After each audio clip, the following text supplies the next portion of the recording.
Welcome back to one of the most fundamental concepts in JavaScript, and that is functions. So if we have a piece of code that we want to run a lot of times, we can put that into a function instead of writing it over and over again, okay? So functions are like containers that hold some lines of code, and we can pass arguments into them, and they can then return us a result. And instead of talking more about this, let me actually show you a very small and very simple example. So this is how we write functions. We simply write function, and then we give the function a name. So just like a variable, we have to give a function also a name. And in this case, what we want to do is to calculate an age. So calculate age. And as I mentioned before, we can pass something called arguments into a function. And so we open up parentheses, and then we say the argument that we want to pass in. And what we want to pass is called birth year. Okay, and so this will kind of be like a variable inside of the function. All right, but more on that a bit later.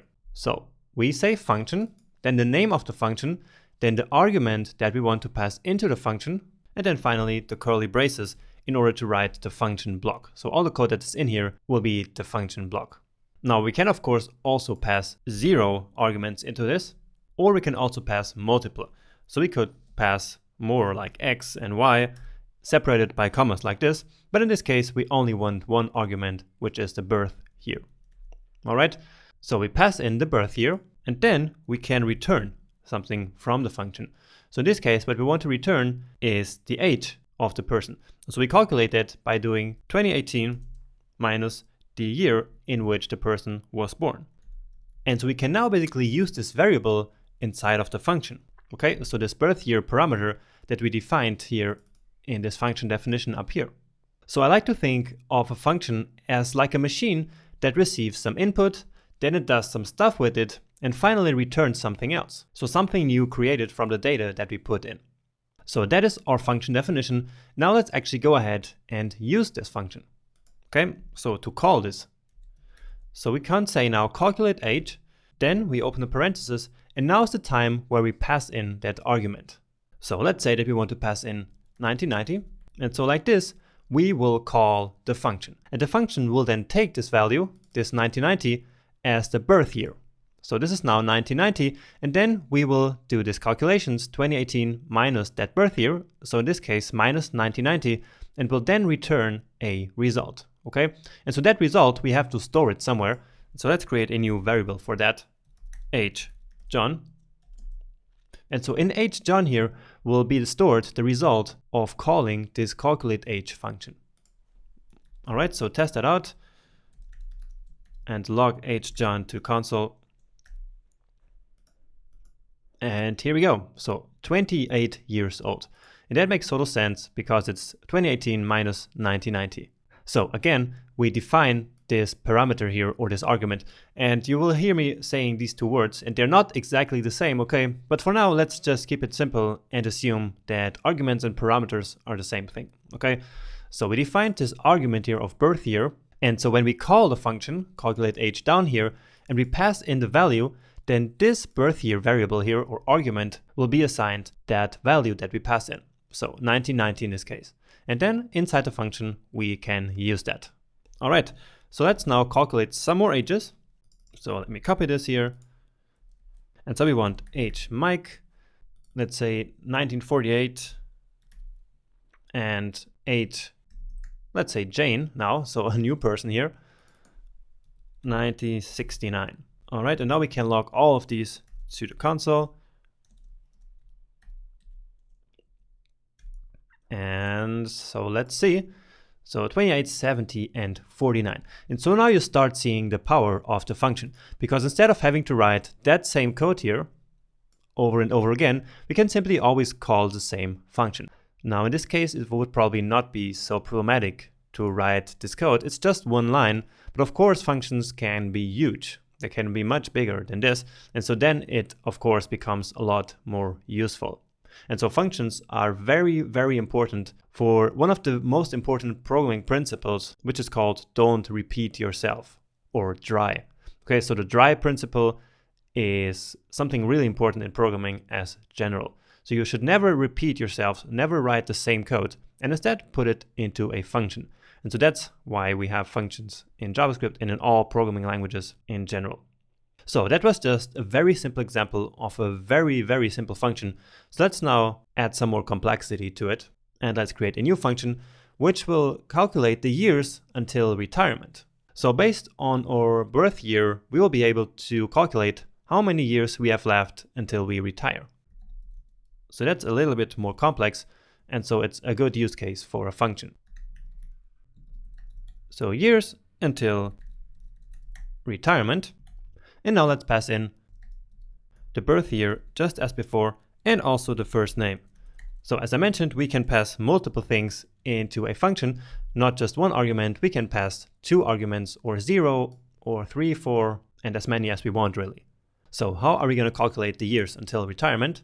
Well, first of all, we need to calculate the age. And so now let's actually call the other function that we already coded before.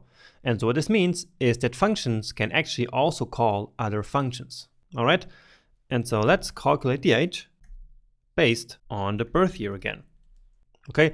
And maybe let's give it here another name so that it's not so confusing. So I'm just calling this year now here. Okay.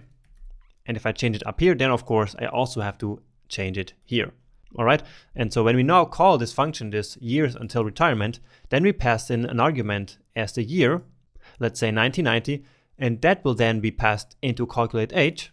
So 1990 again, and that in turn will then be passed into the calculate age function here and can be used to return the age. All right. And so that age will then be stored in this variable, and then we can calculate the retirement. So the retirement is the age at which we retire minus our current age. So let's say that we retire at 65 years. So that's kind of a standard, I guess, at this time. And then minus the age. And that gives us how many years we have left until retirement. Okay, now functions don't always have to return something. So up here we return something so that we can then use the value later. But in this case, we don't want to return anything. We can simply log something to the console. So we want to say first name retires in, and then the retirement plus years. Okay, so that's our function. And let's now call it. So years until retirement. Let's again use the year of 1990, and then the first name is John.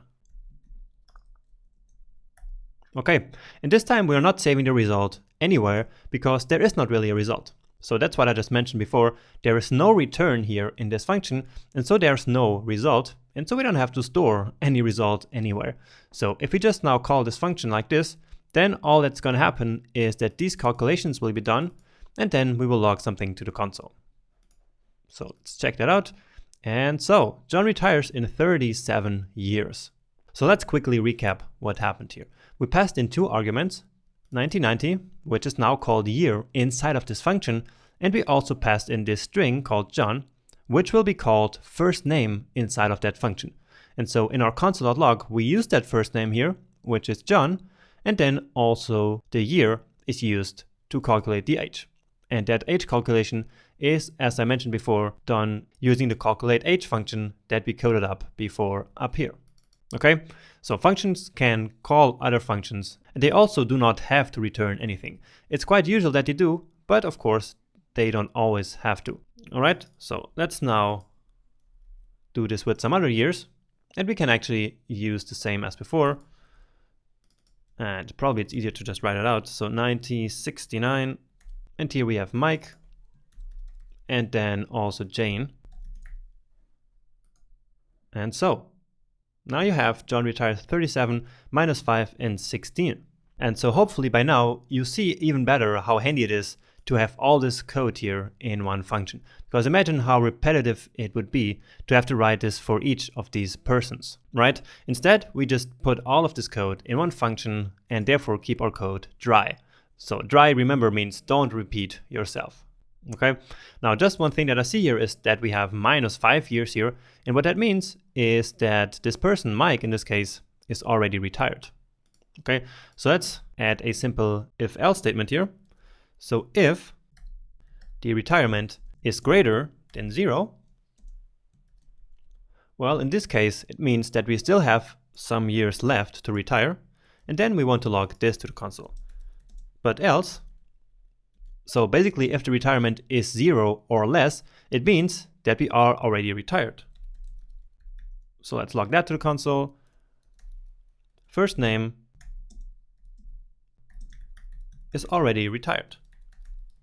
So check that out. And so Mike is already retired, it says now, instead of what it had before. All right, great. So these are the fundamentals of functions, which again are one of the most fundamental principles in all programming and of course also in JavaScript. All right. So what you have to keep in mind here, just to recap, is that we can pass in arguments into a function like this and like this, like we see here. Then we can return results from a function using the return keyword, and we can then save these results into variables like we did here. Also, functions can call other functions like we did here, and they do not need to return something, so it's not mandatory. All right, so that's the fundamentals of functions. Next up, let's talk about something called function expressions and function declarations.